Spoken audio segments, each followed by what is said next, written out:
Alright, imagine your mind's like a giant stage play. You've got the actors you can see, the thoughts you know you're having, and then you've got the crew backstage, pulling strings you didn't even know were there.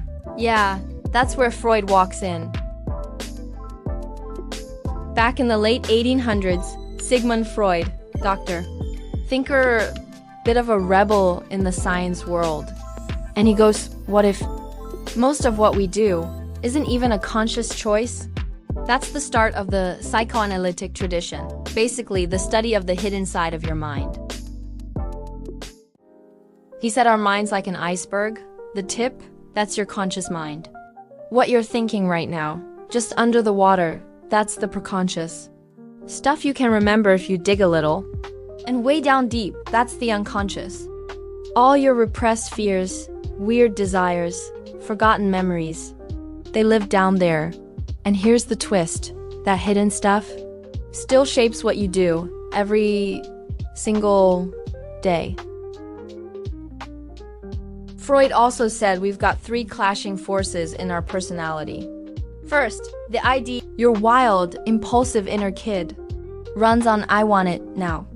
Then the superego, your inner rulebook.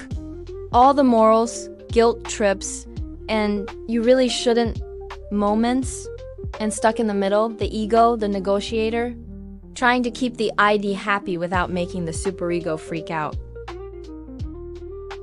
Now, when those forces clash, you get anxiety and your brain hates anxiety. So it sneaks in little tricks called defense mechanisms to protect you, like repression, shoving bad memories into storage so deep you forget they exist. Denial, pretending it's fine, when it's obviously not. Projection, accusing someone else of feeling what you're feeling. Rationalization, making excuses that sound logical, but aren't. Displacement, snapping at your sibling because you can't yell at your boss. Regression, throwing a tantrum like you're 5 again. Okay, here's where people get tripped up. Ego versus rationalization. The ego? Think of it like the captain of your mental ship, steering 24/7, keeping balance between what you want and what's real. You're mostly aware of it. It's conscious. Rationalization? Totally different vibe. It's the ship's PR manager.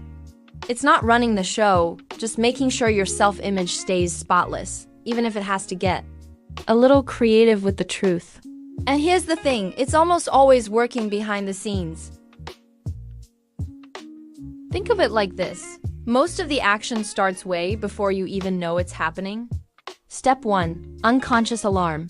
Danger to self-image. You don't hear it, but it's blaring. Step 2. Still unconscious. Your brain starts cooking up a protective story. Step 3. Suddenly that story pops into your head. Feels like you just figured it out. But nope. It's like you got an aha moment illusion. Your brain served it up ready-made. Like when a song lyric randomly appears in your mind. Step 4. Now the ego steps in. Conscious mode. Goes, yeah, that makes sense. And rolls with it. Here's the recap. Scope and function. Ego equals whole control center. Rationalization equals one defense trick. Timing and awareness. Ego's mostly conscious. Rationalization, almost always unconscious. Purpose. Ego keeps life balanced. Rationalization shields your self-esteem. So you can sleep at night without replaying that awkward thing from 3 years ago. And here's where it gets fun. You can spot this in real life. If rationalization's the mind's way of defending self-image, the clues are in the mismatch between what's said. And how it's said, maybe the words sound perfectly reasonable. But the tone's a bit too quick, too polished. Like they had the answer ready before the question. Or maybe their face is calm, but their shoulders tense for a second. That's the unconscious leaking through. And yeah, same goes for you. Ever explain your own choices, but deep down you're not sure you buy your own explanation? Yep, that's a defense mechanism waving at you. A healthy ego can handle disappointment without twisting the truth. But under pressure, rationalization works overtime, protecting your self-esteem from a full-on hit. The trick is knowing when your brain's helping you cope and when it's just keeping you stuck.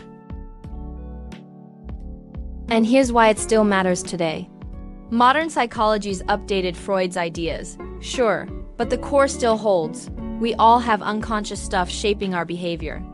We all use defense mechanisms. And if you can spot those little giveaways in others and in yourself, you start seeing the story under the story. Once you see it, you can't unsee it.